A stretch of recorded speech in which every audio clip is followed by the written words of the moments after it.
Halo sob, ketemu lagi di review match bareng Tiento, di mana seperti biasa kita akan membahas pertandingan-pertandingan ya pastinya. Dan kalau biasanya kita mereview pertandingan klub-klub Liga 1, nah di episode kali ini kita akan mereview Timnas ya, Timnas Indonesia, pertandingan Timnas Indonesia, di mana tepatnya kemarin malam Timnas Indonesia bertanding melawan Curaçao ya, atau gimana tuh dibacanya ya, dalam rangka FIFA Matchday yang pastinya ini untuk memperbaiki peringkat ya, untuk memperbaiki peringkat FIFA Indonesia nih, dimana Indonesia ini sebelumnya Indonesia berada di peringkat 156 nih, sedangkan Curaçao ini berada di peringkat 83. Wah, ini cukup jauh sekali ya, bisa dibilang agak cukup jauh ya, dari 156 ke 83 nih. Itu sebelum pertandingan ya.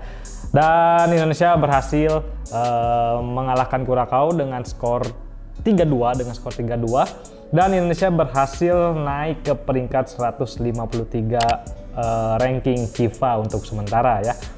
Dan juga Indonesia juga nanti hari Selasa ya, tepatnya hari Selasa nanti juga akan melawan Curaçao lagi, tapi untuk Selasa nanti pertandingannya akan digelar di Stadion Pakansari Bogor ya.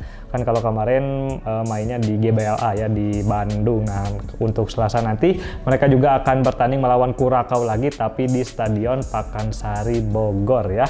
Dan selain kita akan mereview atau membahas dan juga menganalisis ya jalannya pertandingan antara kedua tim, kita juga pastinya bakalan ngajakin kalian semua nih untuk berdiskusi ya pastinya. Jadi buat teman-teman semuanya nih, untuk kalian yang udah nonton video ini, kalau kalian misalkan punya opini lain, punya analisis lain, boleh langsung aja tulis di kolom komentar, nanti kita diskusi ya di kolom komentar. Oke.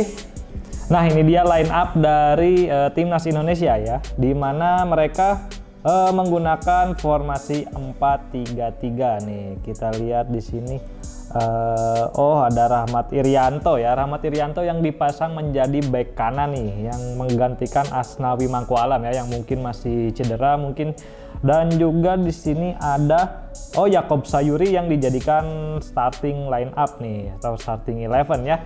Kalau biasanya di posisi winger itu ada nama-nama seperti Sadil Ramdhani dan juga Irfan Jaya ya, tapi di sini Coach Sinteyong mempercayakan kepada Sayuri, dan di sisi kirinya ada Witan juga.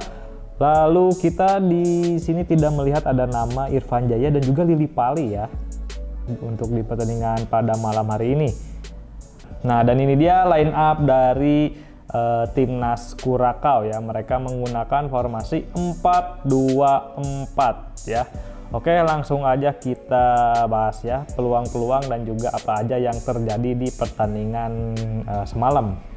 Ya, Indonesia bermain dengan sangat percaya diri ya, dimana terlihat mereka dari awal pertandingan sudah bermain dengan cara high pressing ya, high pressing dari sejak awal pertandingan nih. Terlihat garis pertahanan Indonesia ini sangat tinggi sekali ya, ini banyak banget nih, bisa teman-teman lihat ya, banyak banget pemain-pemain Indonesia yang berada di garis ataupun di daerah pertahanan dari Curaçao nih, untuk mempres dan juga untuk merebut bola secepat mungkin ya, untuk membangun serangan.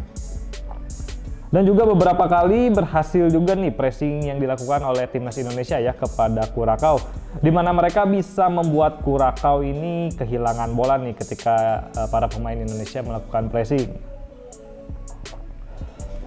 Ya, tapi kelemahan dari bermain pressing ini ya tentunya di bola-bola atas ya, atau long ball nih yang dilakukan oleh para pemain Curaçao ya. Dan juga pastinya serangan balik juga bisa sangat merepotkan ya apabila Indonesia ini bermain dengan cara high pressing. Pemain Curaçao juga mereka di menit-menit pertengahan ini sudah bisa mulai meladeni atau mengimbangi permainan dari Timnas Indonesia ya, di mana mereka juga mulai bisa keluar dari tekanan-tekanan yang diberikan oleh para pemain Indonesia, dan mereka juga tidak mudah panik ya, dan masih bisa juga melakukan possession ball nih seperti yang teman-teman lihat nih. Pastinya ini juga patut dicontoh juga ya oleh Indonesia, di mana baik sekali cara dari para pemain Curaçao ini untuk keluar dari tekanan.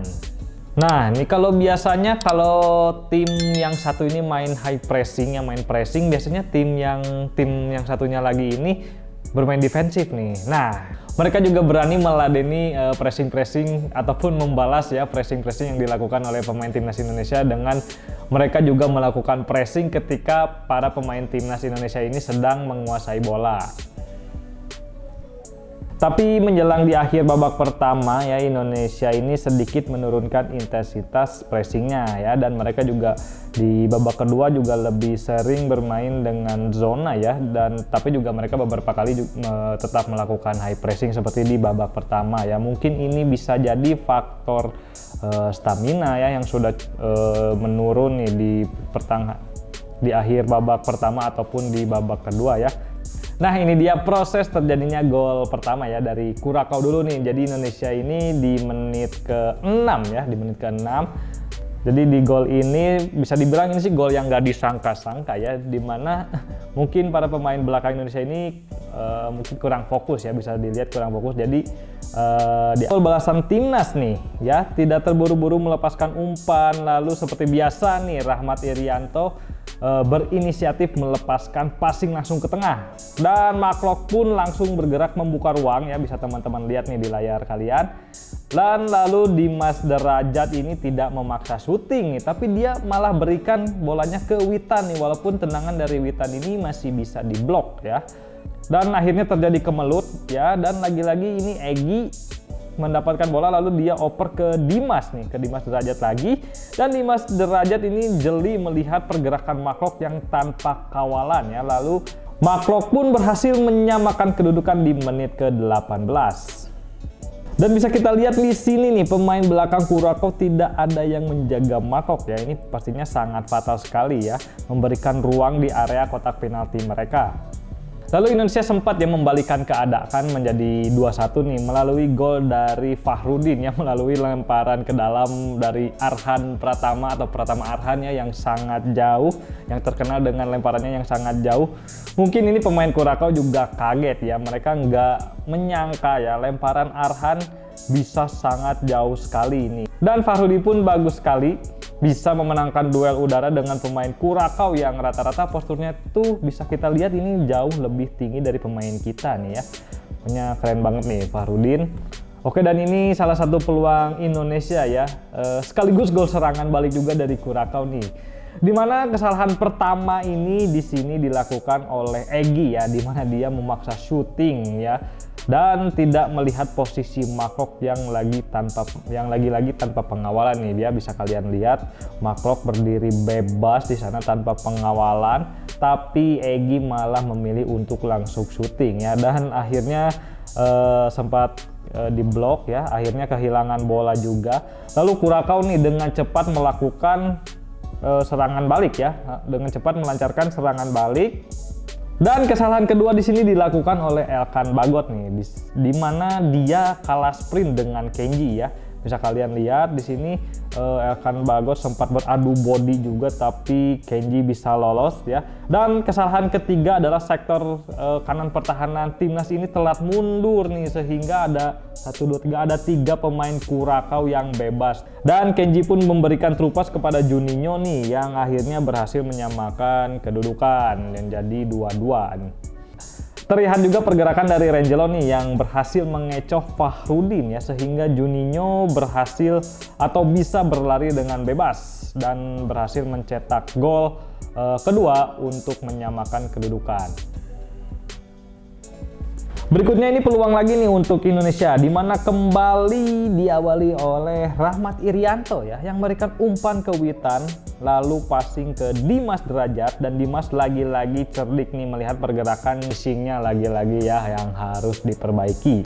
Jadi permainan Indonesia ini ya yang saya suka ya di pertandingan kemarin lawan Curaçao ini, di mana mereka ini setelah melakukan passing ya, setelah memberikan passing mereka tuh nggak diem tuh, mereka tuh langsung lari lagi, mereka tuh langsung meminta bola lagi, membuka ruang lagi, seperti Irianto yang kalian lihat barusan nih. Dan Dimas Derajat sebagai striker juga dia tidak terlalu berambisi mencetak gol ya, tapi dia lebih peka melihat keadaan sekitarnya nih. Dia peka melihat ada Rahmat Irianto barusan, ada Mark ya. Jadi dia tidak memaksa untuk mencetak gol nih, tapi dia lebih memilih untuk memberikan bola tersebut kepada rekan-rekannya yang dinilai mempunyai kesempatan yang lebih besar untuk menciptakan peluang ataupun menciptakan gol nih. Keren banget untuk Dimas Derajat. Nah, ini proses gol ketiga Indonesia nih, diawali dari through pass oleh Sadil ya, dari Sadil Ramdhani kepada Sayuri. Lalu Witan di sini dengan gerakan tipuan ya, memberikan bola kepada Mark, dan lagi-lagi ada ruang kosong nih di sektor pertahanan dari Curaçao. Alhasil Arhan berdiri bebas tanpa pengawalan dan melepaskan syuting atau umpan ini ya, atau syuting kayaknya ya, kalau dilihat dari gesturnya sih kayaknya ini syuting ya. Arhan melepaskan syuting, dan di sana ada seorang striker Dimas Derajat nih dengan nalurinya ya. Dia dengan back heel-nya berhasil membelokkan arah bola menjadi gol. Untuk yang kesekian kali barisan pertahanan Curaçao ini mengabaikan sektor sisi lapangan mereka ya, sehingga pemain Indonesia dapat dengan bebas bisa menciptakan peluang dan gol. Dan hingga peluit tanda berakhirnya pertandingan dibunyikan, Indonesia berhasil mempertahankan keunggulan mereka ya. Dengan skor 3-2 mereka berhasil mengalahkan timnas Curaçao. Dan pastinya kita juga mengajak teman-teman semuanya untuk berdiskusi ya, terutama tentang pertandingan kemarin ya. Kalau kalian punya opini lain ataupun punya analisa lain, boleh banget kalian buat komentar di bawah ya. Dan itu tadi review pertandingan antara Indonesia versus Curaçao ya. Terima kasih sudah menonton, dan pastinya tonton juga video-video lainnya di Tiento Indonesia ya, karena banyak banget nih konten-konten tentang sepak bola khususnya ya, sepak bola nasional. Ada interview bareng pemain, ada podcast juga, ada review jersey, starting 11, dan konten-konten lainnya ya. Jangan lupa tonton video lainnya, dan juga jangan lupa untuk like, comment, and subscribe YouTube-nya Tiento Indonesia.